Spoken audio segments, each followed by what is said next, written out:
So the next topic, Fraunhofer diffraction at single slit. The slit may be circular or rectangular. So इस case में अगर हम बात करें तो आपके पास है क्या, एक स्लिट आपने बनाई, या तो सर्कुलर अपर्चर होगा या फिर वो आपके पास रेक्टेंगुलर स्लिट हो सकती है। दोनों केसेस में हमारी डिस्क्रिप्शन एक जैसी चलेगी and we are talking about the Fraunhofer diffraction. इसका मतलब है जो रेज हैं जब ये स्लिट के ऊपर इंसिडेंट होंगी, ये आपके पास स्लिट है, ठीक है, ये एजेस हैं स्लिट के, तो रेज जब इंसिडेंट होंगी तो they will be parallel rays. आप ऐसा कह सकते हैं the source is at very large distance, also the screen is at very large distance. ये स्क्रीन आपके पास it's also at very large distance. तो रेज आर ऑलमोस्ट पैरेलल, चाहे मैं वो बात सोर्स के लिए करूं चाहे वो बात मैं स्क्रीन के लिए करूं। तो जैसे ये रेज आपके पास पैरेलल हो जाएंगी बाय दिस लेंस या फिर एक्सटेंडेड सोर्स है, आप ऐसा कह सकते हैं, तो जो वेव फ्रंट होगा that will be a rectangular wave front, ठीक है। ये स्ट्राइक करेगा किसको, इस स्लिट को। और अगर कोई बेंडिंग नहीं हो तो रेज सीधा पैरेलल निकल जानी चाहिए, ठीक है। और अगर हमने ये लेंस लगा दिया है तो ये रेज एक स्पॉट पर, ठीक है, कन्वर्ज हो जानी चाहिए, ओके। तो यही आपके पास फ्रॉनहोफर डिफ्रैक्शन वाली बात है। लास्ट टाइम भी मैंने ये स्टार्ट किया था, the parallel set of rays, ठीक है, अगर ये बेंड नहीं होती तो हमारे पास सिंगल स्पॉट बनता, और अगर ये रेज बेंड हो रही हैं अराउंड द कॉर्नर्स तो आपके पास और स्पॉट्स भी देखेंगे स्क्रीन के ऊपर, क्योंकि एक्चुअली में एक्सपेरिमेंटली हम और स्पॉट्स देखते हैं। इसका मतलब है बेंडिंग ऑफ रेज हुआ है, लेकिन उसके लिए कंडीशन बिल्कुल सीधी पहले ही क्या है, the size of the slit that should be of the order of the wavelength of the incident radiations, तभी ऐसा हो पाता है। बट एक्चुअली में मतलब हमने ये चीज़ देखी है, इसीलिए हम कह रहे हैं डिफ्रैक्शन हुआ है, इसीलिए हम कह रहे हैं बेंडिंग हुई है या होती है, फिनोमेना ऑब्जर्व किया गया है। So plane wave front that is striking the slit, fine, और स्क्रीन के ऊपर हम ऑब्जर्व कर रहे हैं। तो अगर मैं सेंट्रल स्पॉट की बात करूं, और यहाँ भी हमने क्या है लेंस लगा रखा है, ठीक है, अगर सेंट्रल स्पॉट की बात करूं तब आपके पास रेज एक पॉइंट के ऊपर आ जाएंगी। लेकिन अगर मैं बात करूं कि भी प्लेन वेव फ्रंट इसके ऊपर इंसिडेंट हो रहा है, then every point on this plane wave front that is acting as source of new disturbance according to हाइगन प्रिंसिपल।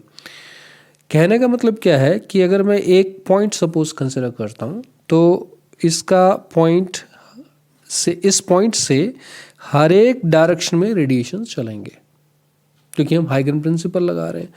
उसी तरीके से कोई और पॉइंट कंसिडर करते हैं तो हर एक डायरेक्शन में रेडिएशंस हम कंसिडर करेंगे, सेकेंडरी वेवलेट्स हम कंसिडर करेंगे। तो हम एक पैरेलल सेट ऑफ रेस, एक पर्टिकुलर एंगल वाली रेस को हम कंसिडर कर लेते हैं और फिर देखते हैं कि इस पॉइंट के ऊपर क्या होगा। एक ये बात भी रहेगी, तो central spot and any other spot, अगर मैं किसी और पॉइंट की बात करता हूँ तो मैं और सेट ऑफ रेज कंसिडर कर लूँगा अलग से, और वो किसी और पॉइंट के ऊपर आ रही होंगी।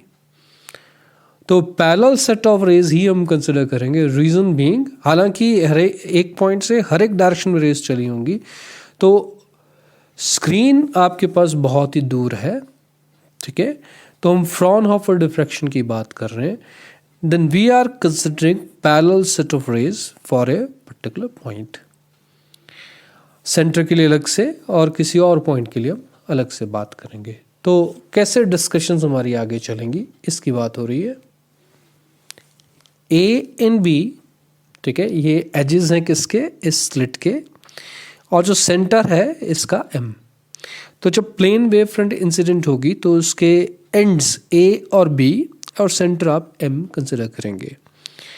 एक आप कंसिडरेशन करेंगे फॉर द सेंट्रल स्पॉट, मतलब axial line. Axial line that means जो परपेंडिकुलर बाइसेक्टर आपके पास होगा स्लिट का, वो इस स्क्रीन को जहाँ भी ठीक है टच करेगा, that is the centre point and this line that will be the axial line. मेरा कहने का मतलब सीधा सा क्या है कि आप जब ये स्लिट कंसिडर कर रहे हैं ठीक है और स्क्रीन, तो एकदम जो परपेंडिकुलर बाइसेक्टर है ठीक है इस स्लिट का, दैट इज m, और ये स्क्रीन के ऊपर दैट इज o। तो दिस इज द सेंटर और ये आपके पास क्या बन जाएगी, दैट इज द एक्सिस। तो एक्सियल पॉइंट के ऊपर क्या हो रहा है और ऑफ एक्सिस के ऊपर क्या हो रहा है, इसकी बात करेंगे। और इस स्लिट की जो विड्थ है दैट इज d। ठीक है, तो हमने क्या कंसिडर किया, a plane wave front. Plane wavefront, that means parallel rays, that is incident on the slit AB. The diffracted light is collected on the screen with the help of the lens. ठीक है, lens is very close to the slit. ये चीज़ भी आपके पास कि जो focal length है इस लेंस की स्मॉल एफ और जो डिस्टेंस है कैपिटल डी स्क्रीन का फ्रॉम द स्लिट, वो तकरीबन बराबर है। F and D they are they are nearly same because this lens is very close to the slit। तो ये चीज़ मैंने आपको बताई और ये आपने +2 में भी पढ़ा होगा। और जो सेंट्रल स्पॉट आपके पास आता है, जो सेंटर ऑफ स्क्रीन ठीक है, परपेंडिकुलर बाइसेक्टर जो आपके पास है स्क्रीन के ऊपर, ओ पॉइंट जो है वहाँ मैक्सिमम मिलता है अगर मैं फ्रॉनहोफर डिफ्रैक्शन की बात करूँ। Because all the waves arriving the O, they will be in the same phase। ठीक है, ऐसी बात होगी। और सेंट्रल स्पॉट के लिए हम कैसे बात करेंगे, सेंट्रल स्पॉट के लिए आप ये जैसे स्क्रीन कंसिडर कर रहे हैं 1, और इसके जो स्लिट कंसिडर कर रहे हैं, इसके एजेस ए बी हैं और ये आपके पास स्क्रीन है और ये आपके पास मिड पॉइंट है एम।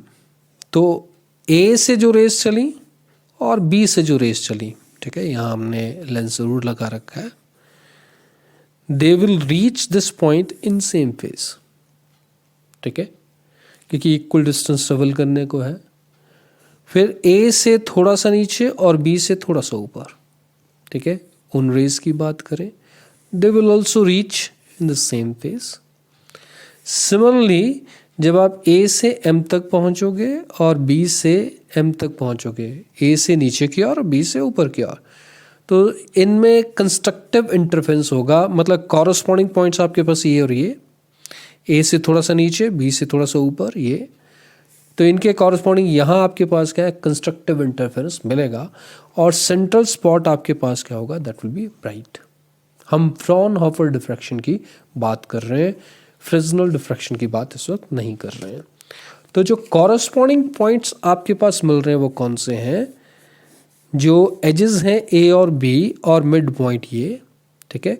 तो ए पॉइंट से रेज चली, ओके, और बी इस पॉइंट से रेज चली, they will be in the same phase. A से थोड़ा सा नीचे और बी से थोड़ा सा ऊपर, ठीक है, दे will be in the same phase. और ए से और नीचे और बी से उतना ही ऊपर, ठीक है, दे will be in the same phase. जब तक हम ए से एम तक पहुंचेंगे तब तक हम बी से एम तक भी पहुंच जाएंगे। तो इस सीक्वेंस में जितने भी पॉइंट्स हम उठाएंगे सोर्सेज की तरह, बिल्कुल कॉरस्पॉन्डिंग पॉइंट्स आपके पास यहाँ होंगे। मतलब ए से एम, यहाँ बी से एम, और दे will be in the same phase. तो सेंट्रल स्पॉट आपको क्या दिखाई देगा, दैट विल बी ब्राइट। उसके बाद हम किसी और पॉइंट की बात करते हैं, ठीक है। Any point, the point P, ये पॉइंट की हमने बात की, ठीक है। और ये एंगल थीटा वाली रेज हमने कंसिडर की।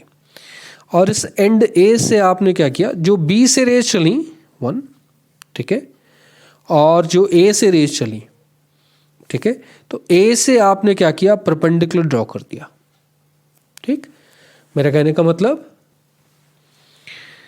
यहां से आपने, ठीक है, परपेंडिकुलर ड्रॉ कर दिया।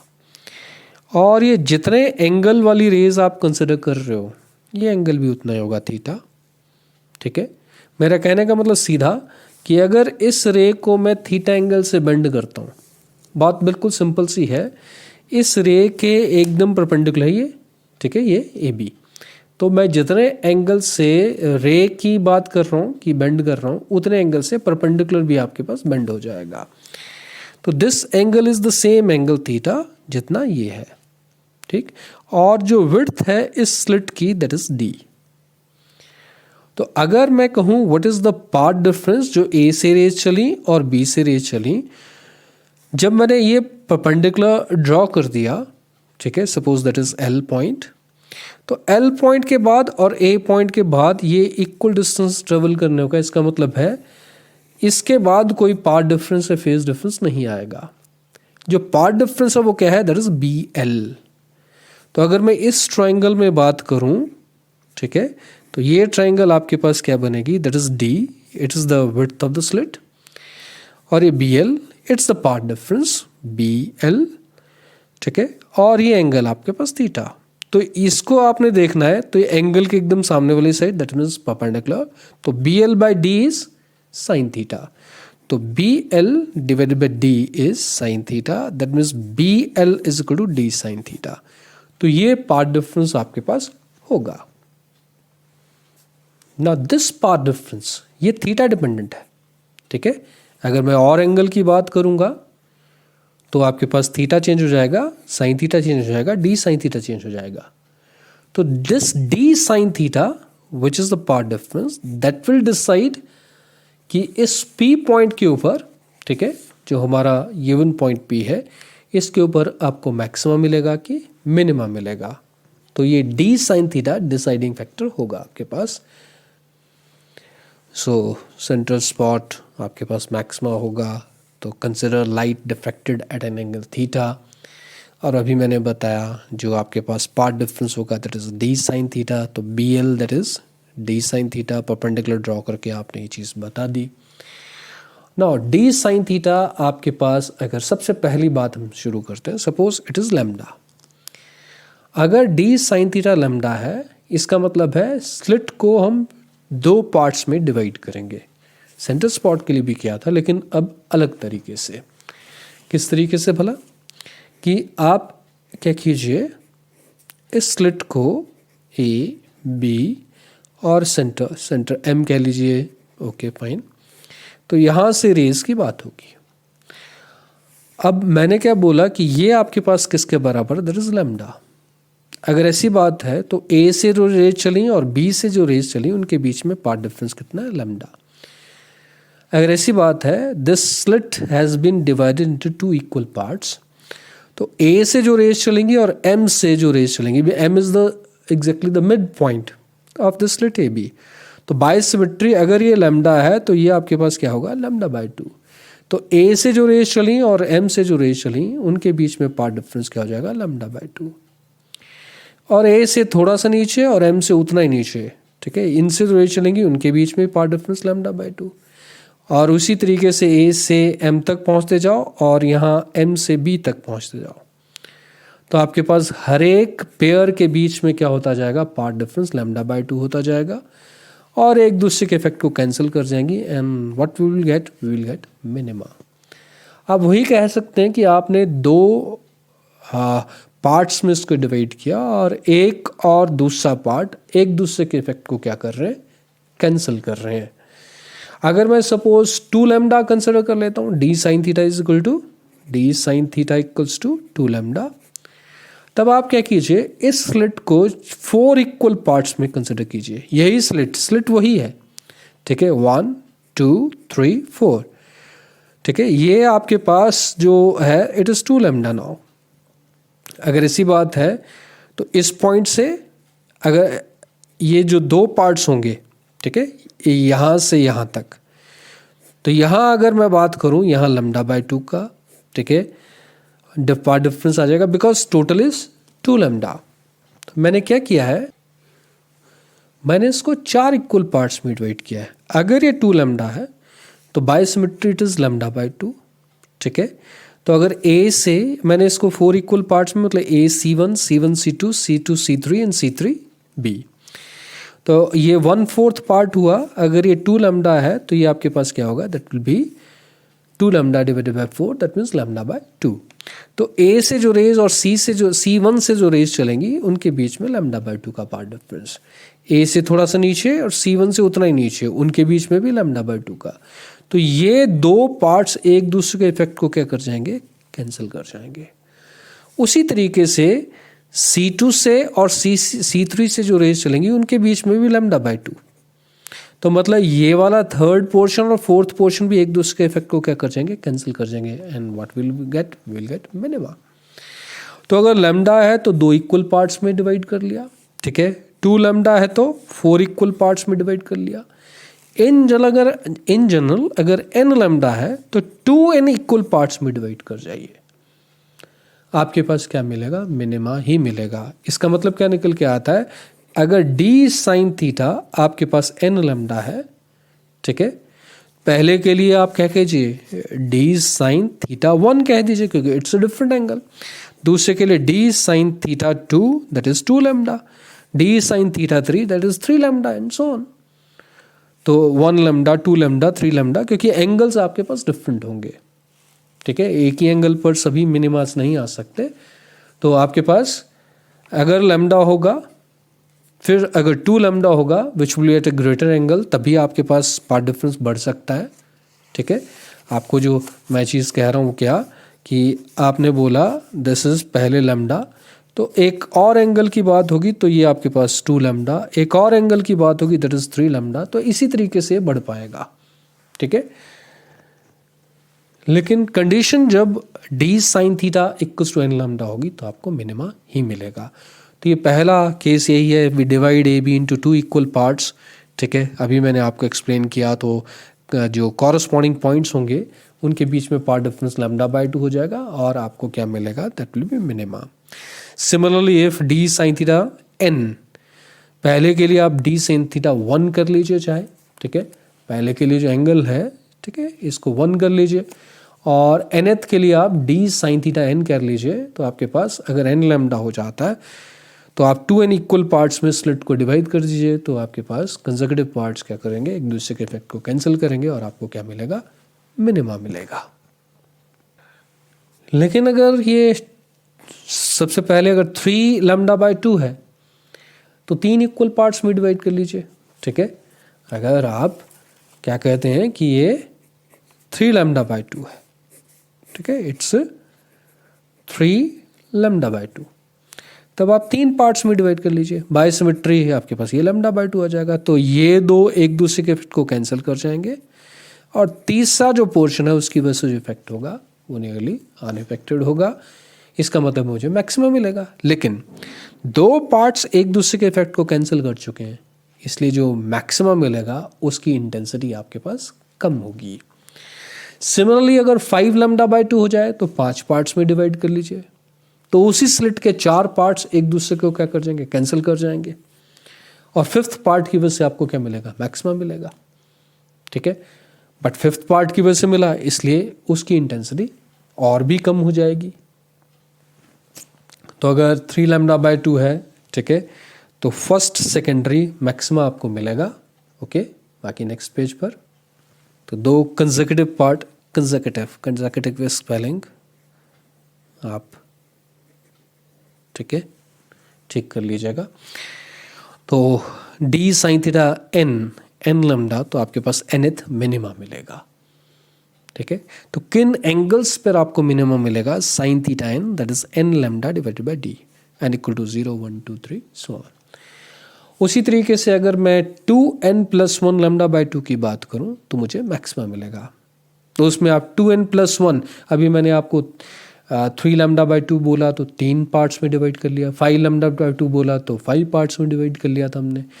और अगर 2n+1 लैम्डा बाय 2 बोलेंगे तो स्लिट को हम 2n+1 पार्ट्स में डिवाइड कर लेंगे, और 2n पार्ट्स एक दूसरे के इफेक्ट को कैंसिल कर जाएंगे, और जो एक पार्ट छोटा सा बचेगा उसकी वजह से आपको क्या मिलेगा, मैक्सिमम मिलेगा। लेकिन एक बात पक्की, जैसे जैसे आपके पास मैक्सिमा का ऑर्डर बढ़ता जाएगा वैसे वैसे जिस पार्ट की वजह से मैक्सिमा मिलना है वो पार्ट खुद छोटा होता जाएगा। इसलिए जो सेकेंडरी मैक्सिमा जैसे जैसे आगे बढ़ेंगे वैसे वैसे उनकी इंटेंसिटी क्या हो जाएगी, कम हो जाएगी। तो स्क्रीन के ऊपर आपको क्या मिलेगा, ठीक है, central spot which is the brightest one, फिर आपके पास फर्स्ट मिनिमा मिलेगा, फर्स्ट सेकेंडरी मिनिमा, फिर फर्स्ट मैक्सिमा, फिर मिनिमा, फिर maxima and so on either side, ठीक है। और अगर सर्कुलर अपर्चर है तो ये आपके पास सेंट्रल स्पॉट होगा, फिर आपके पास मैक्सिमा, फिर मिनिमा, इस तरीके से बात होती जाएगी, स्पॉट्स आपको नज़र आते जाएंगे। Now what will be the width of the central maxima, जो फर्स्ट मिनिमा तक, ठीक है, मैक्सिमा है, फर्स्ट मिनिमा तक मैक्सिमा है, तो ये विड्थ जो आपके पास है it's the width of the central maxima. तो मुझे फर्स्ट मिनिमा तक का स्ट्रेच देखना पड़ेगा, तो ये किस एंगल तक गया, ठीक है। सपोज ये फर्स्ट मिनिमा इस θ1 एंगल तक गया, ठीक है। तो ये जो विड्थ आपके पास नजर आएगी that is the width of the central maxima. तो ये θ1 किसके बराबर होगा, that will be governed by d sin θ1 that is lambda. तो sin θ1 that is lambda by d and theta is very very small. तो आपके पास sin θ is nearly equal to theta, तो θ1 आपके पास लैम्डा बाय d, ठीक है। ये angle बता रहा है कि इस एंगल तक आपको क्या मिलेगा, दैट विल बी मिनिमा। और अगर ज्योमेट्रिकली देखा जाए तो ये सेंटर वाले पॉइंट से सपोज वाई डिस्टेंस पर आपको क्या मिला है, दैट इज मिनिमा। तो अगर मैं कहूँ कि भाई इतने डिस्टेंस तक मुझे वाई डिस्टेंस तक मिनिमा मिला है एंड दिस एंगल इज θ1, ठीक है। तो अब अगर मैं कहूँ कि because theta is very very small तो it's nearly arc, angle equal to arc over radius, और ये किसके बराबर है, capital D, the distance of the screen from the slit, या फिर आप फोकल लेंथ भी कह सकते हैं, किसका, जो लेंस हमने कंसिडर किया है। तो अब अगर थीटा की बात करें, angle equals to arc over radius, तो theta equal to Y by D या वाई बाय एफ, तो θ1 is equal to Y by D या फिर वाई बाय एफ, ऐसा भी कंसिडर कर सकते हैं। तो ये हमारी डिस्कशन चली है। तो आपके पास, ठीक है, एक तो निकल के आया sin θ1 that is lambda by D, rather θ1 is lambda by D because theta is very very small. दूसरा हमने क्या बोला, theta is y1 bye F. अब दोनों θ1 है तो दोनों को क्या कर देंगे, इक्वेट कर देंगे। नेक्स्ट पेज के ऊपर दोनों को इक्वेट किया तो y1 आपको पता लग गया किस डिस्टेंस तक आपको मिनिमा मिल रहा है, but this is the one side, ठीक है। आपके पास जितना y1 ऊपर होगा उतना ही नीचे भी होगा, तो आपको टोटल अगर विड्थ देखनी है तो इसका ट्वाइस करना पड़ेगा, this is the width of the central maxima. तो ये आर्टिकल इस तरीके से कंप्लीट होता है, बाकी फिर मैं नेक्स्ट वीडियो में आपको